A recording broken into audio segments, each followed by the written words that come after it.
Some of you might know on the second channel about a year ago, maybe 2 years ago, I can't remember exactly when the first Last of Us season came out. I reacted to those episodes over on the other channel. Before that, I had watched a bunch of video essays on the second game of Last of Us. I didn't watch any on the first game. Now, a couple times, and they would reference the first game, little pieces here and there, little slivers, but I didn't really remember it. But as far as I know, during my reaction, maybe in one or two things, I can't remember. But I was very heavily spoiled on the second game because the second game is where all the controversy is, and so I had no problem watching the first season of Last of Us because everybody talked about how great the first game was. I'd heard nothing but good things about it. There were no video essays about how the first game sucked ass, like there were a million video essays about why the second game sucked ass. So I wasn't spoiled in the first season. I'm heavily spoiled in season two, assuming it's gonna be faithful to the second video game. But at the time, I had no problem when I was watching all these videos essays. A lot of them was before the reaction channel, or even when I started the reaction channel. I had no problem watching video essays on video games. I'm never gonna have time to play video games, so I like to watch video essays on video games. For instance, there's a video game called Firewatch that is like at this point is like 10 or 15 years old. There are 1,000 YouTube essays about Firewatch. And it sounds like a pretty generic, basic game. It doesn't have a lot of flexibility. The story's on railroad tracks. You're playing the narrative. You don't have a lot of choices. It's not like there's three ways the game can go depending on what your choices are. There's not like it's it purports to be like a sandbox game where you can go and explore, but there's nothing really there to explore. You keep bumping up against the edges of the game, right? Like so, there's not a whole lot to do. You're just basically playing a visual novel, essentially, is what Firewatch is. But people are obsessed with this game, and I'm obsessed with watching people talk about this game. I've seen probably, I'm not even exaggerating, at least 20 video essays on Firewatch alone. So if they ever make Firewatch into a TV show or probably a movie from the sounds of it, it'd probably be a good movie too. Actually, now I think about it, I will know the whole story because I've seen so many essays. But most of the time, these video games are not going to be adapted into anything. So I felt that this was a safe place for me to watch essays. I love watching essays, but a lot of shit that people make essays about, I haven't seen. And as a reactor, to be a professional, I can't really watch stuff to spoil myself. That'd be foolish. The point of all this is I enjoyed the first season. I was only very lightly spoiled because the controversy was the second game. So that's where I watched most of the essays. And from what I know of the second game, now I haven't played the second game, but man, I've seen the video essays on the second game. I've seen another 20 or 30 video essays on the second game, and I have no interest in watching season two of The Last of Us. I'm just to put this up for I am not watching. Not only do I not have any interest, I'm not watching it. You got to pay me to watch this shit, which is what happened with season one. Somebody paid me to watch it. So it's possible somebody could pay me to watch season two. So if you see season two start to drop, you know somebody paid me and the money was good. The check cleared, right? Otherwise, I'm not watching it because like what happened in the second game is effing stupid. And boy, I wish I was on my other channel. I'd really say all the words I would want to say about this. That's so dumb. The choices they made were so dumb. Now, I haven't played the second game, but I'm telling you, man, from what I've been told, and I'm not even talking about the big choice, if you know what I'm saying. I'm talking about the narrative structure to you get to a certain point of the game and then they switch the point of view to the other character, and make you play as that person for a certain period of time. It's just the whole thing just sounds so dumb, man. Like, and I've seen the video essays where people try to defend this choice. Oh, well, it's actually genius. See, here's the thing, man. You got smoke on your pipe. I don't know. I get the idea that the kind of people who enjoyed the second game are the kind of people who, how do I put this delicately? Basically, like smelling their own ass. So we'll just put it that way. Like I could say it much worse than that, but like you know what I'm saying? They're up their own ass. Your head is up your own ass, is what I'm saying. But I haven't played the second game, so maybe I don't know what I'm talking about. But from everything I've seen, they made some narrative choices in play style, in what they make you do as a game player that just sound tedious. I mean, it sounds like a terrible ass game. It sounds like a terrible way to construct a game. Now, that wouldn't be an issue in a TV show because TV shows, they switch perspective all the time. So that part's not an issue. What I think the biggest reason why the second game would suck for me, personally, is not an issue for the second season. What is an issue for the second season is the other thing. And you just, you couldn't force me to watch it. Well, you can pay me to watch it. You can't force me to watch season 2. So why react to the trailer? Well, I'm curious. I'm curious how this lines up. Will they make different choices for season 2? I don't think they have the balls to change something that big. Now, they could change the way it happens because the chronology is very early in the game, right? Maybe they'll make the chronology where it happens at the end of season 2 because I heard this is only going to be a 3-season series, right? The second game is going to take place over 2 seasons, from my understanding. So basically, halfway through the second story, they would do the thing. That makes sense to me. That makes a whole lot more sense than what they did in the game. So these guys are smart, but I'm just curious what's going to be in the trailer, given what I know, because I know quite a bit about the second game. Like I said, I've watched 20 essays.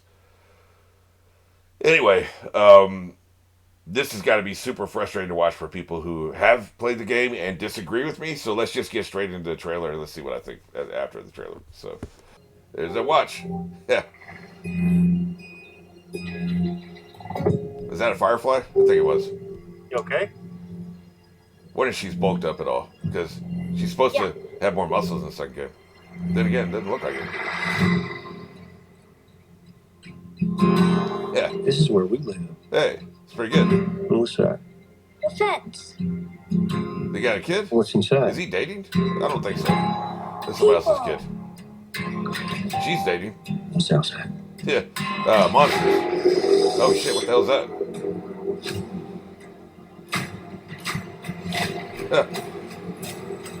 Yeah, get his ass. Monsters. Yeah, that's what I thought. Hey, is he actually attacking the city? What's that? What was the city's called? I don't remember. Looks like they are. It looks like they were attacking the wall.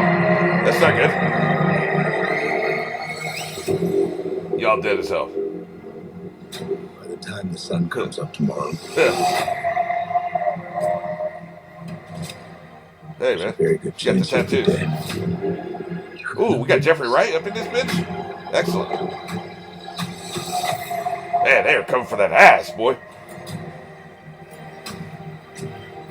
Tell you what, it's looking good. I'll give him that. Don't you know what he did? Yeah. Yeah. Every path has a price. Yep. Oh, my God. I would definitely want a flamethrower if I was in a zombie country. You swore. You lying bitch. April 13th, man. It's next month. Shit. Well, looks good.